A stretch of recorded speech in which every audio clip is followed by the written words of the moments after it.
नमो नमः।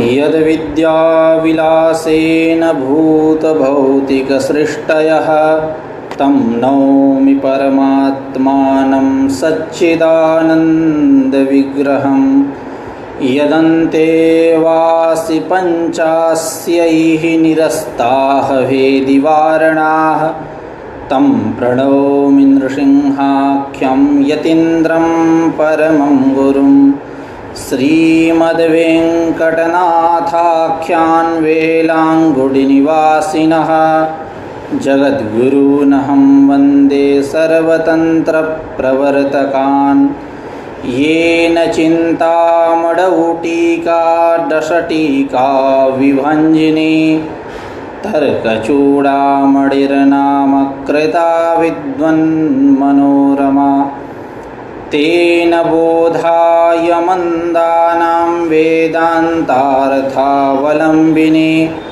धर्मराजाध्वरीन्द्रेण परिभाषा वितन्यते। आज पुनः एक बार हम लोग इस संस्कृतम भारतम नामक आमुख पटल समूह पर उपस्थित हुए हैं वेदांत परिभाषा की चर्चा के लिए। जैसा कि हम लोगों ने कल ब्रह्म के स्वरूप लक्षण और तटस्थ लक्षण पर विचार किया था, आज सृष्टि क्रम का विवेचन करेंगे। ब्रह्म का विषय परिच्छेद चल रहा है, ये 7वां परिच्छेद है। प्रत्यक्ष, अनुमान, उपमान, आगम, अर्थापत्ति प्रमाणों का विवेचन होने के पश्चात ग्रंथकार विषय परिच्छेद पर अपना विचार रखेंगे और हम लोग भी अपना विचार रखेंगे, हम लोग भी चर्चा करेंगे इस पर। तो कल तक ये बात चली थी कि घटः सन्, घटः भाति, घटः इष्टः। यहाँ घट में अस्तिता और भातिता और प्रियता, यह तीनों प्रतीत होता है। घटः सन्, घटः भाति, घटः इष्टः, क्योंकि इसका ब्रह्म के साथ ऐक्याध्यास है, तो उसकी जो अस्तिता, भातिता और प्रियता यहाँ प्रतीत होती है। ठीक उसी प्रकार एक पूर्व पक्ष हुआ था कि जैसे घट में अस्तिता, भातिता, प्रियता की प्रतीति हो रही है, तो दुखम इष्टम, वहाँ दुख के यहाँ प्रियता की प्रतीति होनी चाहिए, क्योंकि उसका भी उस ब्रह्म के साथ ऐक्याध्यास है। लेकिन ऐसा लोक में किसी को अनुभव नहीं होता है, ऐसा ज्ञान नहीं होता है, किसी को इष्ट नहीं है दुख। तो ग्रंथकार ने समाधान दिया था कि आरोपे तो निमित्तानुसरणम न तो निमित्तम अस्तिति आरोपः। आरोप में निमित्त का अनुसरण किया जाता है, ये नहीं कि निमित्त है इसलिए आरोप हम करते रहेंगे। तो उस दुखादि में सच्चिद अंश का अध्यास होने पर भी आनंदांश का अध्यास नहीं होता है, जिसके कारण दुखम इष्टम ऐसी प्रियता की प्रतीति नहीं होती है। इन तमाम विषयों पर कल हम लोगों ने चर्चा किया था।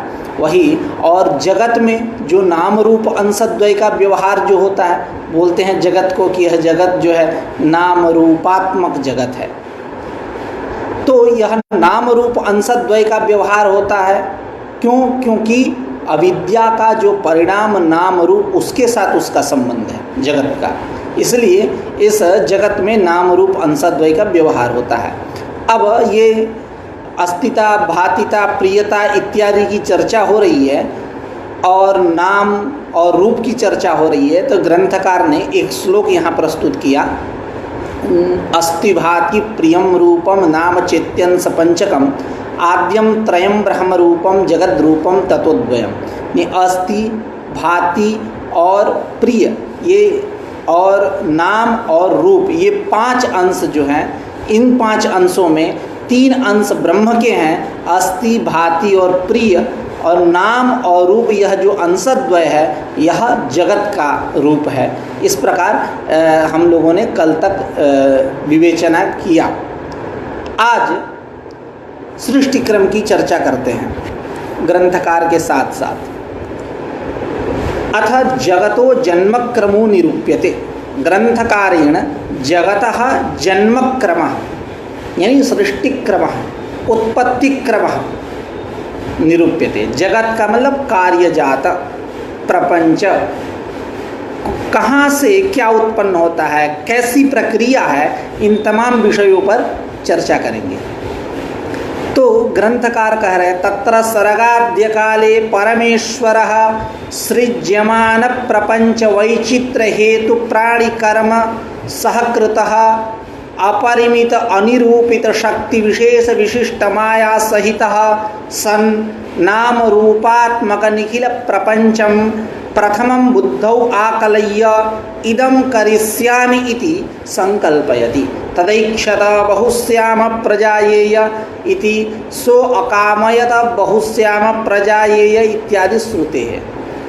यानी सर्गाद्य काले, सृष्टि के प्रारंभ में वह जो परमेश्वर है, वह परमेश्वर सृज्यमान प्रपंच वैचित्र हेतु, सृज्यमान मतलब रचा जाने वाला, यह जो प्रपंच है उस प्रपंच की विचित्रता के कारण, वैचित्र है पर प्रपंच में विचित्रता है, प्रपंच सृज्यमान रचा जाने वाला जो यह प्रपंच है उस प्रपंच के विचित्रता के कारण प्राणि कर्म सहकृतः सन परमेश्वरः, प्राणियों के कर्म के साथ, क्योंकि प्राणियों के तत्तद कर्म भिन्न भिन्न होते हैं जिससे योनि का निर्धारण होता है कि यह अमुक योनि में जाएगा, तभी इस संसार में विचित्रता आएगी। प्राणि कर्म सहकृतः अपरिमित अनिरूपित शक्ति विशेष विशिष्ट माया, यह सब माया के विशेषण है। माया कैसी? अपरिमित अनिरूपित अनिर्वचनीय शक्ति विशेष विशिष्ट माया सहितः सन, उस माया के साथ। कौन? परमेश्वर। यह नाम रूपात्मक निखिल प्रपंचम प्रथमं बुद्धौ आकलय्य, यह नाम रूपात्मक जो निखिल प्रपंच है, इस निखिल प्रपंच को पहले बुद्धि में रखा। 2 यहाँ तक, एक प्राणि कर्म सहकृतः परमेश्वरः, दूसरा अपरिमित अनिरूपित शक्ति विशेष विशिष्ट माया सहितः, इनके साथ वह परमेश्वर जो है नाम रूपात्मक निखिल प्रपंच को पहले बुद्धि में करता है, बुद्धि में आकलन करके इदं करिष्यामि इति संकल्पयति, मैं इसको बनाऊंगा ऐसा संकल्प करता है। यानी आप व्याकरण से सुपरिचित होंगे ही, तो आप सिद्धांत कौमुदी जो ग्रंथ है उसका जो मंगलाचरण है, मुनित्रयम नमस्कृत्य तदुक्ति परिभाव्य च वैयाकरण सिद्धांत कौमुदीयम विरच्यते, तो कौमुदीयम विरच्यते, इयम कौमुदी विरच्यते ग्रंथकारेण भट्टोजी दीक्षितेन। तो अब जैसा कि लोक व्यवहार है, देखा जाता है इदमस्तु सन्निकृष्ट, सन्निकृष्ट वस्तु के लिए इदम शब्द का प्रयोग होता है। अब वहाँ तो रची नहीं गई सिद्धांत कौमुदी, तो ग्रंथकार ने कैसे वहाँ इयम शब्द का प्रयोग किया? तो वहाँ टीकाकार कहते हैं भाविन्या अपि तस्याः बुद्ध्या विषयीकरणादीयमिति प्रत्यक्षवन्न निर्देशः, यानी अभी रची जाने वाली है लेकिन बुद्धि में पहले उसको रख लिया, बना लिया ग्रंथकार कि कैसे इसका निर्माण करना है, कितने परिच्छेद करने हैं, क्या क्या विवेचन करना है। तब जब बुद्धि में आ गया तो इदम यह निर्देश उपपन्न हो जाएगा। ठीक उसी प्रकार यह जो परमेश्वर है यह पहले बुद्धौ आकलय्य रखता है किसको? नाम रूपात्मक प्रपंचम, नाम रूपात्मक प्रपंच को पहले बुद्धि का विषय बनाता है, बुद्धि में रखता है, बुद्धि से आकलन करता है और इदम कैसा आकलन है? इदम करिष्यामि इति संकल्पयति। आकलन करने के बाद संकल्प करता है, इदम करिष्यामि। अब देखिए यहाँ भी इदम शब्द का प्रयोग है, वैसी उपपत्ति यहाँ कर लेनी चाहिए जैसे मुनित्रयम नमस्कृत्य में है तदु कौमुदीयम इयम की जैसे उपपत्ति वहाँ की गई, ठीक उसी प्रकार यहाँ भी उपपत्ति कर लेनी चाहिए। तो बुद्धि में आकलन करके इदम करिष्यामि इति संकल्पयति, मैं इसको बनाऊंगा, ऐसा वह परमेश्वर संकल्प करता है। तो पुनः एक बार अर्थ करते हैं कि सृष्टि के प्रारंभ में यह जो परमेश्वर है, यह परमेश्वर सृज्यमान रचा जाने वाला जो यह प्रपंच है उसके वैचित्र्य के कारण, इस प्रपंच में विचित्रता है। आप ब्रह्मसूत्र के द्वितीय सूत्र से परिचित होंगे तो उसका जो वाक्यार्थ बोध करते हैं भगवत्पाद शंकराचार्य, तो कहते हैं अस्य जगतो नाम रूपाभ्याम व्याकृतस्य अनेक कर्तृभोक्तृ संयुक्तस्य प्रतिनियत देश काल निमित्त क्रियाफलाश्रयस्य मनसापि अचिन्त्य रचना रूपस्य यतः सर्वज्ञात सर्वशक्तेः कारणात् भवति तद्ब्रह्मेति वाक्यशेषः, ऐसा कहते हैं। तो यह प्रतिनियत देश काल निमित्त क्रियाफलाश्रय से, यही तो है वैचित्र्य, यही वैचित्र्य है। अब प्रतिनियत देश काल क्रियाफलाश्रय से, अब उसकी व्याख्या यदि आपको बृहद चाहिए तो आप अध्यास भाष्य भामती देखिए। प्रतिनियत देश काल क्रियाफला, कुछ प्रतिनियत देश है, कुछ ऐसे पशु इत्यादि हैं जो किसी विशेष स्थान में पाए जाते हैं जैसे कृष्ण मृग इत्यादि। प्रतिनियत देश काल, कुछ प्रतिनियत काल में उत्पन्न होते हैं जैसे बलाका गर्भादि बगुला इत्यादि जो गर्भधारण करते हैं, प्रतिनियत ऐसा करके वहाँ विवेचन किया गया, आप देख सकते हैं। प्रतिनियत देश काल निमित्त क्रियाफलाश्रय, निमित्त जैसे नवाम्बुदध्वानादि निमित्त बलाका गर्भादय, ऐसा है वहाँ कि जब बादल टकराते हैं तो उनके आवाज़ को सुन करके बलाका इत्यादि जो है बगुला इत्यादि पक्षी विशेष यह गर्भधारण करते हैं। प्रतिनियत देश काल और क्रियाफलाश्रय से इत्यादि का विवेचन वहाँ किया गया। तो यही क्या है? वैचित्र है, इस प्रपंच की यही विचित्रता है। तो सृज्यमान रचा जाने वाला यह जो प्रपंच, उस प्रपंच की विचित्रता के कारण प्राणि कर्म सहकृत परमेश्वर, प्राणियों के कर्म से सहकृत वह जो परमेश्वर एक सहकृत प्राणि कर्म सहकृत, दूसरा जो अपरिमित अनिरूपित अनिर्वचनीय शक्ति विशेष माया है उससे सहित होकर के यह परमेश्वर नाम रूपात्मक यह जो प्रपंच है, संसार है, इसको पहले बुद्धि में करता है, बुद्धि का विषय बनाता है और उसके बाद संकल्प करता है। क्या? इदम करिष्यामि संकल्पयिष्यामि, इदम संकल्पयति, इदम करिष्यामि एवं रूपम संकल्प सह करोति परमेश्वरः, इस प्रकार का वह संकल्प करता है। आगे श्रुति उसके ईक्षण में दे रहे हैं, तदैक्षत बहुश्याम प्रजायेय, उस परमेश्वर ने ईक्षण किया क्या? कि मैं बहुत सारे प्रजाओं के रूप में हो जाऊं, यही उसका ईक्षण है। और उसने कामना किया, संकल्प किया क्या? कि सो अकामयता, कामना किया, सो अकामयता बहुश्याम प्रजायेय, उसने कामना किया कि मैं बहुत सारे प्रजाओं के रूप में हो जाऊं इत्यादि श्रुति ही इसमें प्रमाण है कि यह जो परमेश्वर है, यह परमेश्वर सृष्टि के प्रारंभ में जब इसको सृष्टि बनाने की इच्छा हो रही है उस काल में सृज्यमान रचा जाने वाला जो प्रपंच उसके विचित्रता के कारण प्राणियों के कर्म के साथ युक्त होकर के अपरिमित अनिरूपित अनिर्वचनीय शक्ति विशेष जो माया है उससे युक्त होकर के सहित सन नाम रूपात्मक यह जो प्रपंच है इसकी रचना करता है। बुद्धि में पहले रखता है, उसके बाद रचना करता है। इदम करिष्यामि इति संकल्पयति, परमेश्वर है, इस प्रकार वह संकल्प करता है। अब उस परमेश्वर ने संकल्प किया, ईक्षण किया, कामना किया सारा, अब इससे होगा क्या? तो सृष्टि होगी।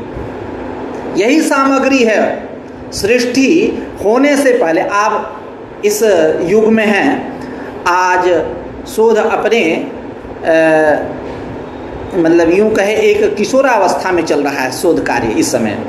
चरमोत्कर्ष नहीं कहेंगे, लेकिन इस समय शोध कार्य किशोरावस्था में चल रहा है। तो उसके कुछ सोपान है कि शोध जो है ऐसे नहीं बनाए जाते हैं, शोध ऐसे नहीं होते हैं, उसकी कुछ संकल्पनाएं होती हैं सोपान के रूप में, जिज्ञासा होती है। ठीक उसी प्रकार वही पैटर्न यहाँ रखिए, या इसको प्रमाण के रूप में वहाँ रख सकते हैं। जब उसकी आप रिसर्च मेथोलॉजी की व्याख्या करेंगे तो यह इच्छा, कामना इत्यादि को वहाँ प्रमाण के रूप में रख सकते हैं कि पहले संकल्पना की जाती है, इक्षण किया जाता है, उसके बाद आप क्या करेंगे, कितने अध्याय में बांटेंगे, किस प्रकार से इसका विवेचन करेंगे इत्यादि। जैसा कि हाइपोथेसिस होता है, हाइपोथेसिस प्राकल्पना, प्राकल्पना है वही यही प्राकल्पना है। ईश्वर ने पहले कल्पना किया, उसके बाद क्या किया, निर्माण किया कि इससे ये उत्पन्न होगा, इससे ये उत्पन्न होगा, इससे ये उत्पन्न होगा, ये एक क्रम है। तो आप जब रिसर्च मेथोलॉजी की व्याख्या करिएगा तो इसको वहाँ प्रमाण के रूप में प्रस्तुत कर सकते हैं कि हमारी भारतीय संस्कृति, हमारी ज्ञान परंपरा जो है इसका अनुमोदन करती है इस प्रकार से। ततः अब क्या हुआ इसके बाद, ततः मतलब ईक्षण संकल्पानंतरम, ईक्षण संकल्प के अनंतर क्या हुआ, आकाशादीनि पंचमहाभूतानि अपंचीकृतानि तन्मात्र पद प्रतिपाद्यानि चोत्पद्यन्ते। आकाश आदि, जैसा कि आप लोग श्रुति से परिचित होंगे, तस्माद् वा एतस्माद् आत्मनः आकाशः सम्भूतः, आकाशाद् वायुः, वायोः अग्निः, अग्नेः आपः, अद्भ्यः पृथ्वी चोत्पद्यते। ये क्रम है। तो यह ईक्षण संकल्प के बाद क्या हुआ कि आकाशादीनि पंचभूतानि अपंचीकृतानि पंचभूतानि, अपंचीकृत, पंचीकरण नहीं, स्थूल रूप में नहीं, अभी सूक्ष्म रूप में, क्योंकि क्रम है, कारण शरीर, सूक्ष्म शरीर, उसके बाद स्थूल शरीर। तो अपंचीकृतानि आकाशादीनि पंचमहाभूतानि तन्मात्र पद प्रतिपाद्यानि उत्पद्यन्ते। तन्मात्र पद प्रतिपाद्य यानी जैसा कि हम लोग सामान्य रूप से जानते ही हैं कि तन्मात्र मतलब शब्द स्पर्श रूप रसगंध, शब्द स्पर्श रूप रसगंध, ये तो तन्मात्र हैं ही, शब्दादि तन्मात्र इत्यादि बोलते हैं। लेकिन अपंचीकृत पंचमहाभूतों के लिए भी तन्मात्र शब्द का प्रयोग पुराण आदि में मिलता है। इसी अभिप्राय से ग्रंथकार ने ये पंक्ति यहाँ लिखा, तन्मात्र पद प्रतिपाद्यानि आकाशादीनि अपंचीकृतानि पंचमहाभूतानि आकाशादीनि चोत्पद्यन्ते। कब? ईक्षण संकल्पानंतर, उस परमेश्वर के ईक्षण संकल्प के बाद। उसके बाद अब उनके गुणों की चर्चा कर रहे हैं। तत्र आकाशे शब्दः गुणः, आकाश में गुण क्या है? शब्द। वायोस्तु शब्द स्पर्शौ, वायु में शब्द और स्पर्श है। तेजसस्तु शब्द स्पर्श रूप, शब्द स्पर्श रूपाणी, शब्द स्पर्श रूप, पूर्व क्या तेज आएंगे क्योंकि उससे वो जन्य है। आकाश से वायु, वायु से ये, तो जो आकाश के शब्द रहेंगे वो सर्वत्र निश्चित रहेंगे, और वायु इसका आकाश को छोड़कर इसका जो स्पर्श है ये सर्वत्र निश्चित रहेगा। अवशिष्टांत जो 3 है। तो इस प्रकार तेजसस्तु शब्द स्पर्श रूपाणी, तेज के गुण कौन है? शब्द स्पर्श और रूप। अपाम तु, अब शब्दों नित्यम बहुवचनान्तः, जल के गुण क्या है? शब्द स्पर्श रूप रस। पृथिव्यास्तु शब्द स्पर्श रूप रस गंध, ये मतलब गुण हैं इनके। अब यहाँ एक बात हो रही है कि जैसे आप तर्क संग्रह से परिचित होंगे तो वहाँ कहते हैं शब्द गुणकम आकाशम, शब्द गुण यस्य तत्शब्द गुणकम आकाशम। यानी जब आप न्यायबोधिनी पदकृत्य पढ़ेंगे तो शब्द जो है केवल आकाश में रहता है, ऐसा वहाँ कहा गया। लेकिन ये इनकी एक विशेषता है, ये ग्रंथकार यहाँ कह रहे हैं कि शब्द जो है आकाश का ही केवल गुण है, ऐसा नहीं कह सकते। क्यों? वायुवादौ अपि तदुपलम्भात्, वायुवादि में भी, वायु इत्यादि में वायु, जल, पृथ्वी इत्यादि में, तेज इत्यादि में वायु, क्रम यही है, आकाश, वायु, तेज, जल पृथ्वी। तो आकाश में तो हो ही रहा है, वायु में भी, तेज में भी, जल में भी, पृथ्वी, सर्वत्र उपलब्धि हो रही है इनकी। तो हम कैसे कह सकते हैं कि यह आकाश का ही गुण है? तो यदि नैयायिकादि इस पे कहे कि उष्णम जलम के समान यह औपाधिक प्रतीति है, भ्रम है, तो आप नहीं कह सकते। जैसे उष्णम जलम, तो जल उष्ण है, तो जल उष्ण है, जल की तो उष्णता है नहीं, उसके तो वो धर्म है नहीं। शीत स्पर्शवत्यापः, वो तो स्पर्श करने पे ठंडा महसूस होगा, ये तो उसके धर्म है नहीं। तो क्या कहते हैं, उपाधिकृत उष्णता है वहाँ। चुल्लू परिधान आदि किया, बट लोही में रख करके गर्म इत्यादि हो गया, गैस पे रखा, चूल्हा इत्यादि पे रखा, गर्म हो गया, उपाधिकृत है। और यह जो है झूठ मूठ का है, भ्रम है इत्यादि, तो इसको आप नहीं कह सकते ऐसा। न चासो भ्रमः, क्यों? बाधकाभावात्। भ्रम यानी मिथ्या, तो मिथ्या का बाद ज्ञान निवर्त्यक तो उसमें जाना चाहिए, कोई बाधक नहीं बैठा, इसलिए न चासो भ्रमः, भ्रम है ऐसा नहीं कह सकते। इसी बात को ग्रंथकार कह रहे हैं, न च शब्दस्य आकाश मात्र गुणत्वम न, यानी शब्दस्य आकाश मात्र गुणत्वम न वायवादौ अपि तदुपलम्भात्, वायवादी में भी उसकी उपलब्धि होती है। न च असौ भ्रमः न असौ भ्रमः न, भ्रम है ऐसा आप नहीं कह सकते। बाधकाभावात्, कोई बाधक नहीं है, कोई मतलब बाधक का अंतर नहीं है जिससे इस भ्रम का, मिथ्या का बाध किया जाए। आगे करें, इमानि भूतानि त्रिगुण माया कार्याणि त्रिगुणानि, यह जो पंच महाभूत है यह त्रिगुण माया के कार्य है। माया जो है वो त्रिगुणात्मिका है, सत्व रजस तमसाम साम्यावस्था है। यह प्रकृति, प्रकरोति इति प्रकृति, सत्व रजसाम साम्यावस्था, सत्वरज और सत्वरजस तमसाम साम्यावस्था, सत्वगुण, रजोगुण और तमोगुण की साम्यावस्था है। न तस्याह मूलांतर, मूल प्रकृति भी है, कोई उसका मूलांतर नहीं है, क्यों? अनवस्था प्रसंग हो जाएगा। तो एतावता यह जो माया है, श्रुति भी कहती है श्वेताश्वतर उपनिषद की, अजामेकाम लोहित शुक्ल कृष्णाम बह्वीः प्रजाः सृजमानां स्वरूपाः अजायेतां जुषमाणां भजन्ते जहत्येनां भुक्तभोगां नुमस्तान् इत्यादि नमामः। क्योंकि सांख्य तत्व कौमुदी में आचार्य वाचस्पति ने इसी श्वेताश्वतरोपनिषद के श्रुति को मंगलाचरण के रूप में वहाँ प्रस्तुत किया है, तो कुछ परिवर्तन किया उन्होंने, जैसे नमामः इत्यादि पदों को हटा करके नमस्तान इत्यादि पदों को रखा। तो खैर कोई बात नहीं। तो यह माया जो है त्रिगुणात्मिका है। तो इमानि भूतानि माया त्रिगुण कार्याणि, यह जो पंच महाभूत है आकाश आदि, यह त्रिगुण जो माया उसके कार्य है, इसलिए यह त्रिगुणानि कारण गुण प्रक्रमेण आएंगे, क्रम आएगा। तो जैसा कि आप मनोविज्ञान से परिचित होंगे ही शायद, तो मनोविज्ञान में वो अनुवांशिकता की बात आती है, मतलब चल रहा है एकदम, पिताजी के कुछ गुण छात्र मतलब पुत्र में आते हैं, ऐसा अनुभव भी सिद्ध है। तो ठीक उसी प्रकार जो माया त्रिगुणात्मिका है उससे जन्य जो है वो भी त्रिगुणात्मक हैं। इसी को शास्त्रीय भाषा में कारण गुण प्रक्रमेण ऐसा बोल सकते हैं। तो अनुवांशिकता में एक ये भी प्रमाण आप रख सकते हैं। खैर आपकी इच्छा। हम लोग का काम ही क्या है कि शास्त्र से टैली खिलाना, अनुमोदन करना, मतलब एकदम टैली बनाना कि ये शास्त्रानुमोदित है। चलिए, और आज के आधुनिक विद्वान ऐसा करते भी हैं। तो इमानि भूतानि त्रिगुण माया कार्याणि, यह जो भूत हैं यह त्रिगुण माया के कार्य हैं, त्रिगुणानि। अब कह रहे हैं गुणा सत्व रजस तमांसी, ये तीन गुण कौन है?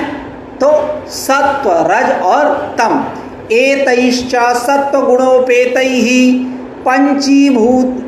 पंचभूतैः व्यस्तैः पृथक पृथक क्रमेण श्रोत्र त्वक् चक्षुरसन रसन घ्राणाख्यानि पंच ज्ञानेन्द्रियाणि जायन्ते। कारण एतैः सत्व गुणोपेति। अब ये क्यों कह रहे हैं बात कि यह पंच महाभूत त्रिगुण माया के कार्य है, त्रिगुणात्मक है, क्यों कहना चाहते हैं?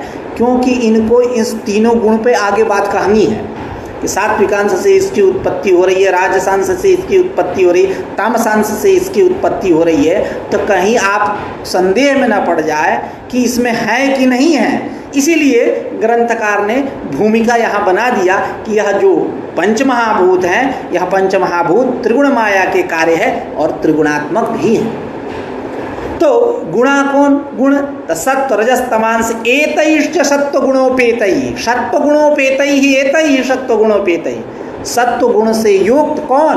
पंचमहाभूतैः, इस पंचमहाभूतों से व्यस्तैः, व्यस्तैः यानी व्यक्तिशः एक एक करके, आकाश वायु तेज जल पृथ्वी एक एक करके व्यस्तैः पृथक पृथक क्रमेण उत्पद्यन्ते। तो एतैः सत्वगुणोपेतैः पंचभूतैः व्यस्तैः, एतैश्च सत्वगुणोपेतैः पंचभूतैः व्यस्तैः पृथक पृथक क्रमेण। अच्छा आगे लिख रहा है पृथक व्यस्तैः पृथक पृथक क्रमेण श्रोत्र त्वक् चक्षु रसन घ्राणाख्यानि पंच ज्ञानेन्द्रियाणि जायन्ते। यह पंच ज्ञानेन्द्रियों की उत्पत्ति होती है आकाश आदि के सात्विक अंश से। तो आकाश से किसकी उत्पत्ति हुई? श्रोत्र की, वायु से त्वक की, तेज से चक्षु की, जल से रसना इंद्रिय की, रसनेन्द्रिय की, और पृथ्वी से किसकी उत्पत्ति? घ्राण की। तो यही क्रम है। व्यक्तिशः, कहीं कहीं आगे कहेंगे मिलित ही, तो वायुवादी के संदर्भ में है। पंचमा जो वायु है वो मिलित उत्पन्न होते हैं, तो इसलिए आपको व्यक्तिशयी ही पृथक पृथक इत्यादि पदों पे विशेष ध्यान देना होगा। तो एतैश्च सत्वगुणोपेतैः पंचभूतैः व्यस्तैः पृथक पृथक क्रमेण श्रोत्र त्वक् चक्षु रसन घ्राणाख्यानि पंच ज्ञानेन्द्रियाणि जायन्ते उत्पद्यन्ते। एतेभ्यः पुनः आकाशादिगत सात्विकांशेभ्यः मिलितेभ्यः, अब यहाँ मिलितेभ्यः मनोबुद्धि अहंकार चित्तानि जायन्ते। यह चार उत्पन्न होते हैं। कौन? मन, बुद्धि, चित्त और अहंकार। तो यह यथासंख्य नहीं कर सकते। क्यों? वो पांच है, ये चार है, तो कैसे यथासंख्य बने? ये कहाँ जाएगा? तो इसलिए मिलित ही आकाश आदि के, उसी को कह रहे हैं कि एतेभ्यः पुनः आकाशादिगत सात्विकांशेभ्यः, आकाशादिगत जो सात्विकांश है उस सात्विकांश से मिलितेभ्यः, मिल करके, मतलब सात्विका ये नहीं कि व्यक्ति सा पृथक पृथक क्रमेण ना, ऐसा नहीं, मिलितेभ्यः आकाशादिगत सात्विकांशेभ्यः मनो बुद्धि अहंकार चित्तानि जायन्ते। मन, बुद्धि, अहंकार और चित्त। मन का विषय क्या है? संकल्प विकल्प करता है। बुद्धि कैसी है? अध्यवसायात्मिका है, निश्चयात्मिका है। अहंकार गर्वात्मक है, गर्व। चित्त स्मरण, जैसा कि हम लोगों ने चर्चा किया था प्रत्यक्ष परिच्छेद में, मनोबुद्धिरहंकारश्चित्तं करणमान्तरं संशयो निश्चयो गर्वः स्मरणं विषयायि में एकमपि अंतःकरणं मन इति बुद्धि इति चित्तमिति, मन इति बुद्धि इति चित्तमिति अहंकार इति च व्याख्यायते। ऐसा हम लोगों ने चर्चा किया था। तो अब यहाँ एतेभ्यः पुनः आकाशादिगत सात्विकांशेभ्यः, आकाशादि के सात्विकांश से मिल करके मन बुद्धि अहंकार इस और चित्त, यह चार अंतःकरण की उत्पत्ति होती है। अब अधिष्ठात्री देवताओं की चर्चा चल रही है कि इन इंद्रियों के ये अधिष्ठाता हैं। तो वही कह रहे हैं श्रोत्रादीनां पंचानां क्रमेण दिग्वातार्क वरुणाश्विनो अधिष्ठात्री देवताः। जो स्रोत त्वक् चक्षु जिह्वा घ्राणाख्यानि पंच ज्ञानेन्द्रियाणि, यह जो पंच ज्ञानेन्द्रिय हैं, इन पंच ज्ञानेन्द्रियों के क्रमशः अधिष्ठाता हैं। कौन? तो स्रोत्र के अधिष्ठाता कौन? दिशा। दिशा का संबंध शब्द के साथ है, ध्यान दे, ये अनुभव सिद्ध भी बातें हैं। वाक, स्पर्श का स्रोत्र, त्वक का किसका? वायु के साथ। स्रोत उसके अधिष्ठाता वायु होंगे। स्रोत त्वक, चक्षु के अधिष्ठाता सूर्य, तेज अर्क जिसको बोलते हैं, और जल के मतलब स्रोत त्वक चक्षु जिह्वा, इसके अधिष्ठाता देवता कौन है? वरुण। जैसा कि कहा जाता है ना कि आप वृष्टि इत्यादि नहीं हो रही है तो आप वरुण देवता को उद्देश्य करके जब तप होम आदि करिए तो वृष्टि होगी। तो सब संबंधित हैं, मतलब जैसा विषय वैसा देवता। तो दिग्वातार और अश्विन, स्रोत, त्वक, चक्षु, जीवा, घ्राण, घ्राणेन्द्रिय, नासिका, इसके अधिष्ठाता देवता कौन है? तो कह रहे हैं अश्विनी कुमार, दोनों युगल। तो उसी को कह रहे हैं श्रोत्रादीनाम पंचानाम इंद्रियाणाम ज्ञानेन्द्रियाणाम क्रमेण दिग्वातार्क वरुणाश्विनो अधिष्ठात्र देवता, ये इनके अधिष्ठात्र देवता हैं। मन आदीनाम चतुर्णाम क्रमेण चंद्र चतुर्मुख शंकराच्युता अधिष्ठात्र देवता। मन आदि जो चार हैं अंतःकरण, इनके भी क्रमशः अधिष्ठाता हैं, अधिष्ठात्री देवता है। कौन कौन? तो मन के अधिष्ठाता कौन है? चंद्रमा। इसीलिए जो ज्योतिषी होंगे, यहाँ ज्योतिष को जानते होंगे, वो इस बात को ढंग से समझेंगे। जैसा कि देखिए राहुल जी आ गए, तो राहुल जी बहुत ही अच्छे ज्योतिष को जानते हैं, राहुल वैदिक जी। तो ये मन, चंद्रमा नीच हो तो बालक चंचल होता है, ऐसा मतलब ज्योतिष जो जानते हैं वो समझेंगे। तो मन के अधिष्ठात्री देवता कौन है? चंद्रमा। मन के बाद बुद्धि, बुद्धि के अधिष्ठात्री देवता कौन है? चतुर्मुख शंकर। बुद्धि मतलब सरस्वती, सरस्वती का कहीं ना कहीं संबंध है ब्रह्मा के साथ, चतुर्मुख के साथ। और उसके बाद अहंकार, अहंकार अब पूछना नहीं है, अहंकार आया तो बस काशी याद आ गई, महादेव। उसके अधिष्ठात्री देवता कौन है? शंकर। और चित्त, चांद, स्वांत सुखाय तुलसी रघुनाथ गाथा, चित्त। तो इसका विषय क्या है? स्मरण। इसके अधिष्ठात्री देवता कौन होंगे? कौन इसके योग्य हैं? भगवान अच्युत, विष्णु। तो कहीं ना कहीं इन सब का संबंधित मतलब अर्थतः है, न तो केवल शब्दतः। जैसा कि कहते हैं ना वेदांसार में, अर्थतोप्यद्वयानंदानतीत द्वैत भानतः गुरुनाराध्य वेदांत सारम बक्षे यतामति। तो अर्थतः न तो शब्दतः, अर्थतः। जैसे मेरा नाम धीरज है, तो धीरज है, केवल नाम से धीरज हूँ तो शब्दतः। धैर्यता भी हो तब माना जाए कि हाँ अन्वर्थ संज्ञा है इनकी। अर्थतः जैसे अब वरुण जी हैं, राहुल जी, राहुम लाती थी राहुलहा। अब ये कहाँ राहु को लाते हैं? राहु को डेली लाने लगेंगे तो बस इन पे डेली चढ़ाई करता रहेगा राहु और ग्रहण होता रहेगा। तो ये शब्दता केवल राहुल है, राहुम लाती थी। अब वरुण, तो वरुण किसी का नाम है, इन्हीं का नाम है वरुण। तो अब वरुण इनका नाम है तब ये बारिश करते रहे, लेकिन ऐसा नहीं होता है। तो केवल नामता, शब्दता है।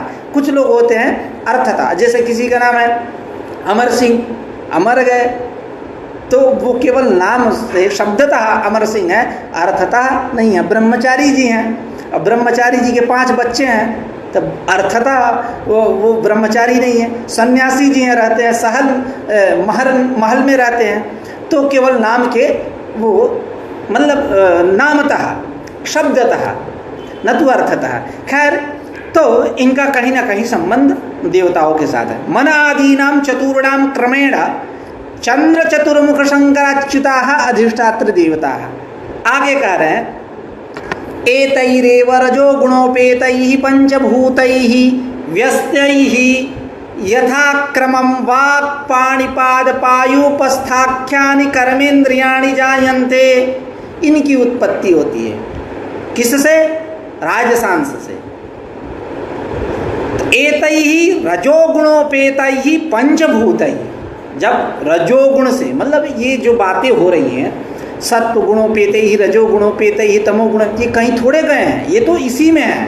कहने का तात्पर्य क्या है? आप सांख्य से परिचित होंगे तो वहाँ सत्व समुद्रेक, समुद्रेक शब्द आता है। समुद्रेक मतलब उद्रेक हो गया, उद्रेक, उद्रेक, उद्रेक मतलब उसकी प्रबलता हो गई। वो मतलब जैसे उद्रेक को यदि दूसरे शब्दों में समझना है उदाहरण पूर्वक, तो एक आपको बताता हूँ उदाहरण। जैसे कुआं है, या आप कोई एक ऐसा स्थान जिससे नीचे स्रोत आता हो पानी का, ऊपर से मिट्टी उट्टी हो हल्की हल्की, और जब ज़्यादा फोर्स रहेगा तो क्या होगा, मिट्टी उट्टी हट के एकदम फुहारा स्टार्ट हो जाएगा। तो यही उद्रेक का समझना चाहिए। सत्व समुद्रेक मतलब उद्रेक मतलब उसको बाकी जो दबे थे रजोगुण और तमोगुण ये हट गए, वो सत्वगुण की प्रबलता हो गई, वो फुहारा निकल गया उसके समान। तो मतलब प्रबलता मतलब अन्य की दुर्बलता और उसकी प्रबलता।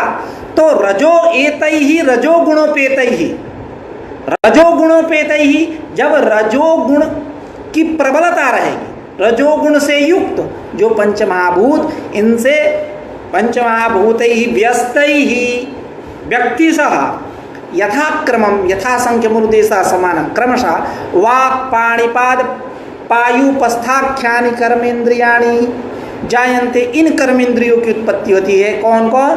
वाक्, पाणि, पाद, पायु और गुह्य देश पायु यानी, और उपस्थ, उपस्थ मतलब जननेन्द्रिय में ध्रम इत्यर्थ स्ट्रन प्रत्यय। तो वाक् पाणिपाद पायुपस्थाख्यानि कर्मेंद्रियाणि जायन्ते, ये कर्मेंद्रियों की उत्पत्ति होती है आकाश आदि के राजसांस से।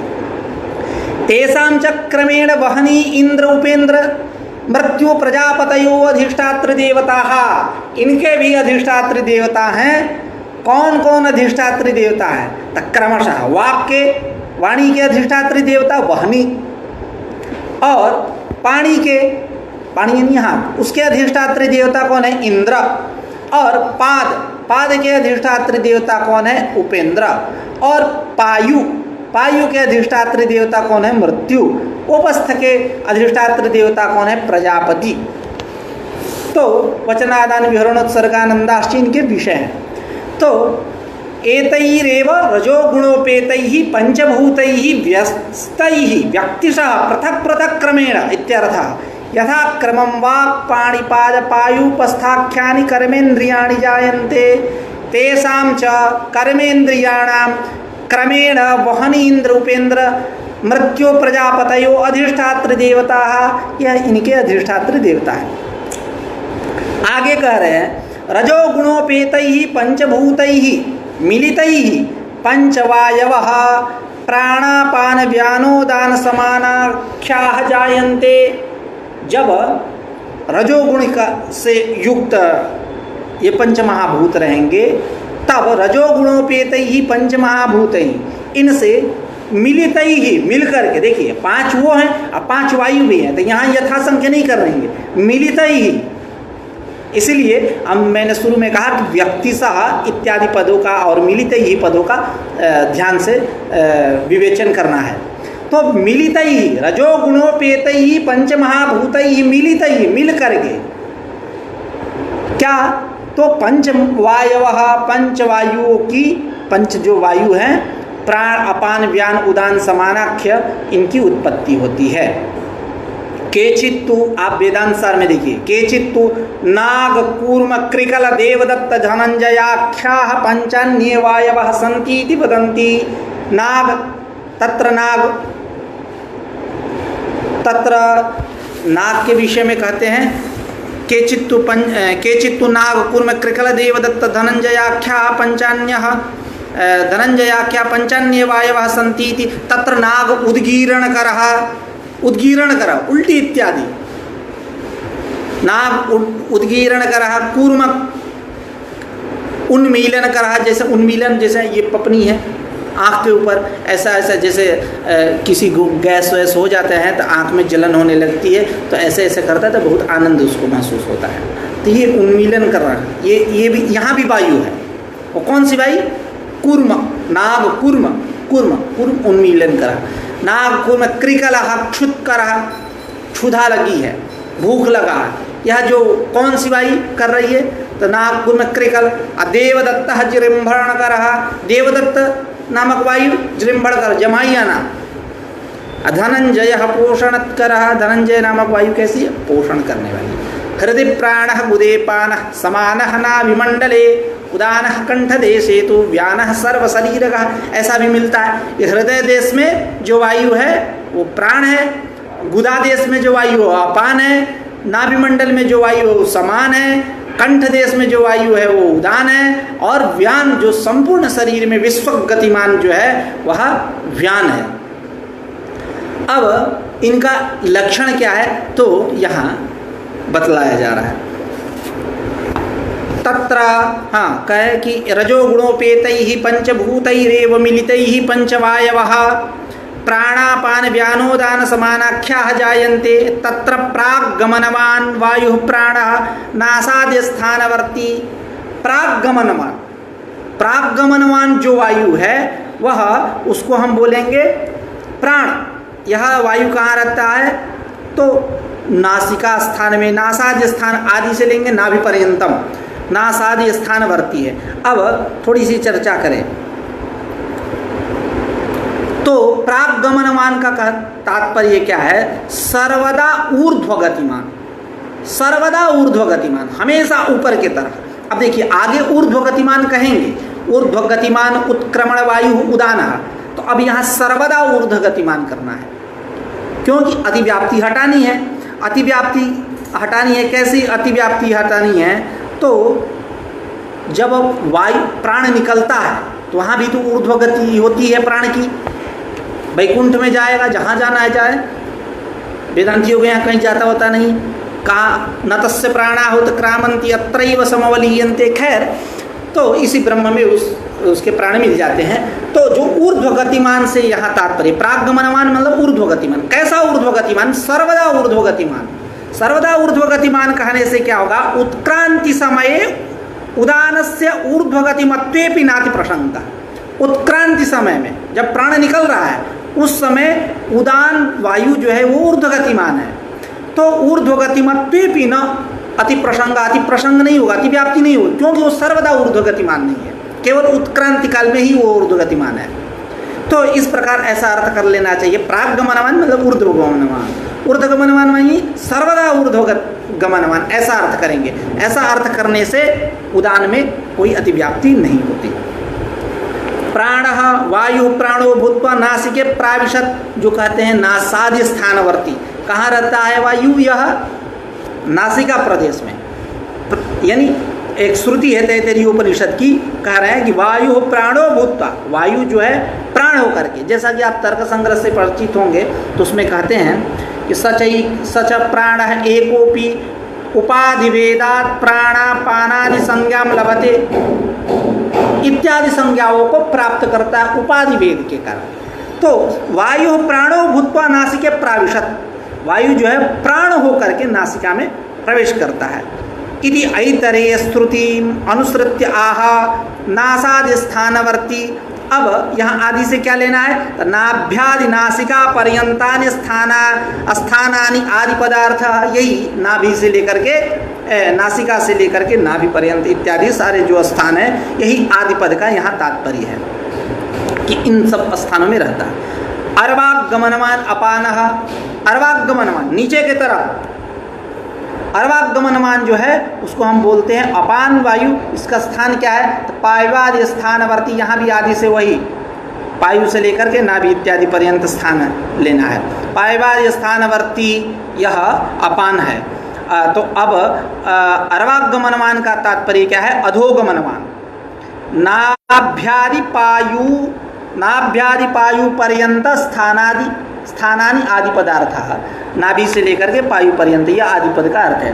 तथा च ऐतरेय श्रुति, ऐतरेय श्रुति के मृत्यु अपानो भूत्वा नाभिम प्राविशत। मृत्यु जो है यह अपान होकर के, अपान वायु होकर के नाभि देश को प्रवेश करता है। व्यान क्या है? तो कह रहे हैं विश्वगतिमान व्यानः, जो विश्वगतिमान है अर्थात सर्वतोगमनवान जो है उसको हम बोलते हैं व्यान नामक वायु, जो अखिल शरीरवर्ती संपूर्ण शरीर में रहता है। उस पे कह रहे हैं तो व्यानम लक्ष्यति विश्वगिति, विश्वगमनवान सर्वतः गमनवान, यह व्यान हुआ। विश्वगतिमान व्यानः अखिल शरीरवर्ती। अब उदान क्या है? तो ऊर्ध्वगमनवान उत्क्रमण वायु, ऊर्ध्वगमन वायु ऊपर के तरफ, और उत्क्रमण वायु उसको बोलते हैं उदान। यह कंठस्थानवर्ती, कंठ स्थान में रहता है, तो उसी के विषय में कह रहे हैं उदानम उदान लक्षणमाह ऊर्ध्वमिति प्राणे अति प्रसंगम आसंग। अब ऊर्ध्वगमनवान प्रागमनवान बात तो थोड़ी सी साम्य वाली लग रही है, तो वही अति प्रसंग को हटाने के लिए क्या कह दिए यहाँ, उत्क्रमण उत्क्रमणवान, ऐसा उत्क्रमण वायु ऐसा कह देंगे तो उसमें नहीं है, उसी को करें प्राणे अति प्रसंगम आसंख्य उत्क्रमणेति, उत्क्रमण पद दिया। लोकांतर यात्रा काले ऊर्ध्वगमनवान इत्यर्थ। जब लोकांतर यात्रा हो रही है, मतलब लोकांतर यात्रा मतलब स्वर्गलोक की जब यात्रा कर रहे हैं, यन्न दुखेन संभिन्नम न च ग्रस्तमनंतरम अभिलाषोपनीतम च तत्स्वः पदास्पदम, जब उस लोक की यात्रा कर रहे हैं तो वहाँ लोकांतर यात्रा काले ऊर्ध्वगमनवान, उस समय ऊर्ध्वगमनवान। अत एकया ऊर्ध्वम उदानः पुण्येन पुण्यलोकम नयति, पुण्येन पुण्यलोकम नयति। उदान मतलब ऊर्ध्वगमनवान, उत्क्रमण वायु, यानी ऊर्ध्वगमनवान मतलब वही लोकांतर यात्रा काले ऊर्ध्वगमनवान। तो कैसे लोकांतर यात्रा करेंगे, पुण्येन पुण्यलोकम नयति। उदानः, उदान जो है पुण्य से पुण्य लोक को ले जाता है। पुण्य लोक की प्राप्ति कब होगी, जब आप तदनुरूप कर्म करेंगे, इत्यादि प्रश्नोपनिषद के वाक्य यहाँ प्रमाण है। यद्वा, यद्वा इसी उदान में कह रहे हैं क्या, तो यद्वा यत्पीत अशीत पानीय अन्नादि उद्गार क्रिया उत्क्रमणम तद हेतु तदर्थम ऊर्ध्वगमनवान इत्यर्थः। ये बात आपको समान जैसी लगेगी, समान वायु के समान, लेकिन समान वायु के समान ये बात लगेगी, ऐसी बात नहीं है। इनका तात्पर्य उदान में ही है, यद्वा करके कह रहे हैं। यद्वा जो अशीत पीत आदि है, खाया पिया हुआ जो अन्न है, उद्गार जब क्रिया होगा, उद्गार क्रिया, अब खाया पिया हुआ है, आप उल्टी हो गई, वमन करने लगे, उद्गार क्रिया, उस क्रिया को ही हम बोलते हैं उत्क्रमण। तद हेतु तदर्थः, उसी को हम बोलते हैं, उस क्रिया का जो हेतु है उसी को तदर्थः, वही उत्क्रमण है। ऊर्ध्वगमनवान, यही ऊर्ध्वगमनवान, उत्क्रमण वायु उत्क्रमित होता है, मतलब उल्टी इत्यादि करेंगे तो एकदम प्रेशर आता है, तो ऊर्ध्वगमनवान इत्यर्थः। अब समान के विषय में कह रहे हैं, तो समान क्या है, कहाँ गया, अशीत पीत अन्नादि समीकरण करः समानः नाभिस्थानवर्ती। अशीत पीत खाया पिया हुआ जो अन्नादि हैं, उनको पचाने वाला जो वायु है उसको हम समान बोलते हैं। यह वायु कहाँ रहता है, नाभिस्थानवर्ती, नाभि प्रदेश में रहता है। समानम लक्ष्यति अशीतेति अस्य सकल शरीर वर्तित्वेपि मुख्य स्थानम नाभि। यह संपूर्ण शरीर में रहता है, लेकिन तब पर भी इसका मुख्य स्थान क्या है, नाभि ही है। इसीलिए ग्रंथकार ने कहा नाभि स्थानवर्ती, यहाँ आदि इत्यादि पद नहीं दिए। क्यों कि इसकी व्याख्या होगी स्पष्ट, सकल शरीर वर्तित्व भी संपूर्ण शरीर में रहता है, लेकिन मुख्य स्थान इसका नाभि ही है। इस प्रकार यह पंचवायुओं का निरूपण हुआ। अशीत पीत अन्नादि समीकरण करः समाना नाभिस्थानवर्ती। तैरेव तमो गुणोपेतैः अपंचीकृत भूतैः पंचीकृतानि जायन्ते। अब पंचीकरण,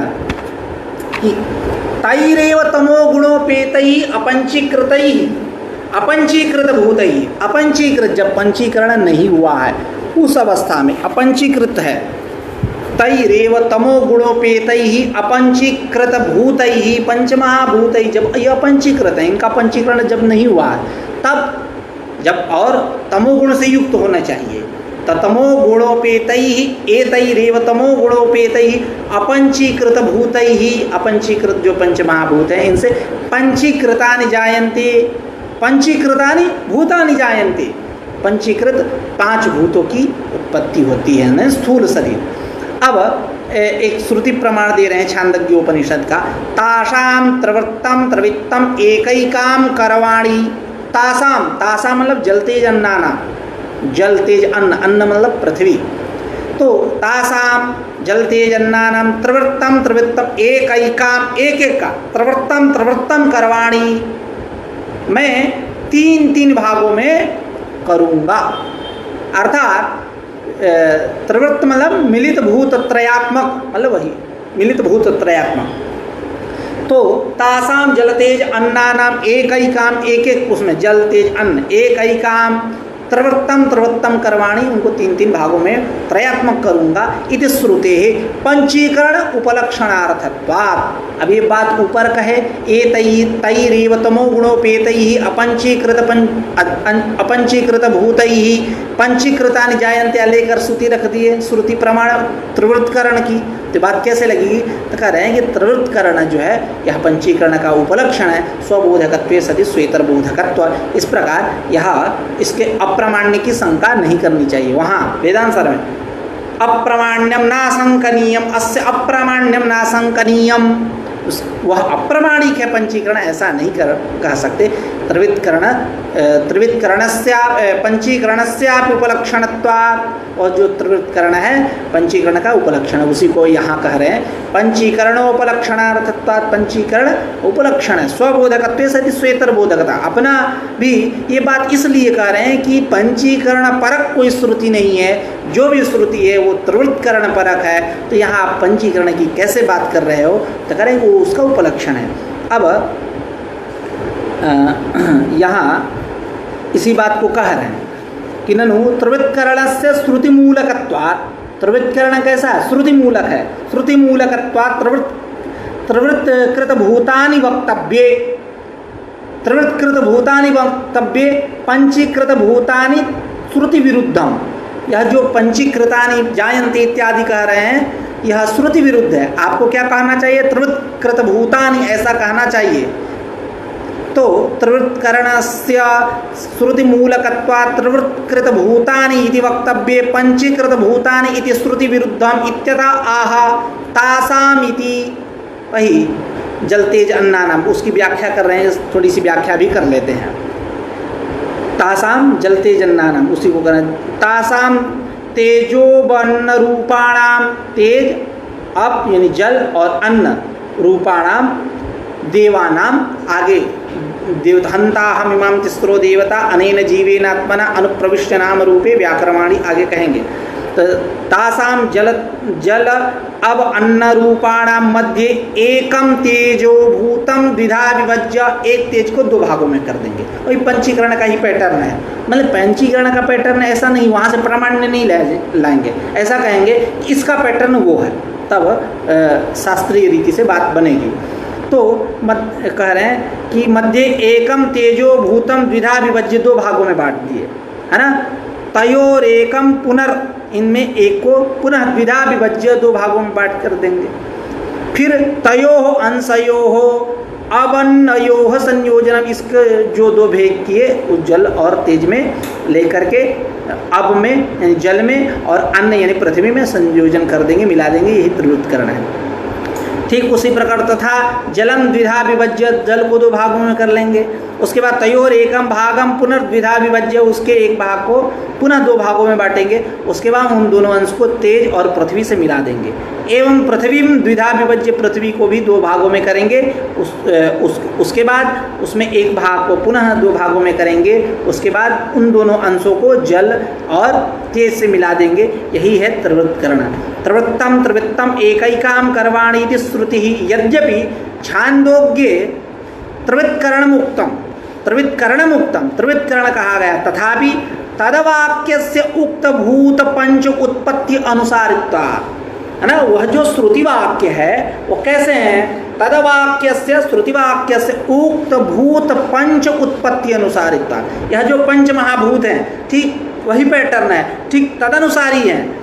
तदवाक्यस्य उक्त भूत, यह पंच महाभूत, उक्त भूत पंच उत्पत्ति अनुसारित्वात् तस्याः श्रुते पंचभूत उत्पत्ति परत्वेन, पंचभूत उत्पत्ति परक है, ऐसा सूत्रकार ही सिद्धांति तत्व, सूत्रकारों के द्वारा, दार्शनिकों के द्वारा सिद्धांतित किया गया है। इति त्रिवृत्तकरणस्यापि पंचीकरण उपलक्षणार्थत्वं न्यायम्, त्रिवृत्तकरण जो है वो पंचीकरण का उपलक्षण है, यह मानना ठीक है, क्योंकि उत्पत्ति जो है तदनुसारी ही है। तो इसी बात को, इन तमाम बातों को ध्यान में रखते हुए ग्रंथकार कह रहे हैं तैरेव तमो गुणोपेतैः अपंचीकृत भूतैः पंचीकृतानि जायन्ते, पंच महाभूतानि जायन्ते इति शेषः जोड़ लेंगे। तासां त्रिवृत्तम एकैकाम कर्वाणि इति श्रुतेः पंचीकरण उपलक्षणार्थत्वात्, यह त्रिवृत्तकरण जो है पंचीकरण का उपलक्षण है। अब पंचीकरण की चर्चा हम लोग बाद में करेंगे, कल करेंगे, क्योंकि ये चर्चा तो बहुत कुछ करना था, खैर समय ज़्यादा हो जाएगा, अब कल ही चर्चा करें। आज का पाठ यही रखते हैं, कल पुनः एक नई ऊर्जा से मिलते हैं। नमस्कार।